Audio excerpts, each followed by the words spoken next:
আহিব ইয়াৰে আপোনালোকে সেকেন্ড অপশনটো ক্লিক কৰিব ইয়াতে সেকেন্ড অপশনটো আপোনালোকে ক্লিক কৰিব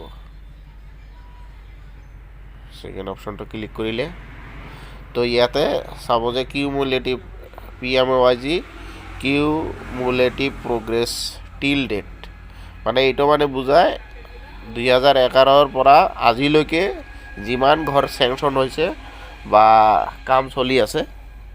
গোটেইখিনি ঘৰ ইয়াতে দেখা পাব আপোনালোকে তো এটা সিলেক্ট কৰিব তো স্টেট সিলেক্ট কৰিব ইয়াতে আমাৰ আসাম হয় যেহেতু যাৰ যি স্টেট হয় সেইটোৱে সিলেক্ট কৰিব তাৰপিছত আপোনালোকে ডিস্ট্ৰিক্ট সিলেক্ট কৰিব আৰু তাৰপিছত আপোনালোকৰ ব্লক সিলেক্ট কৰিব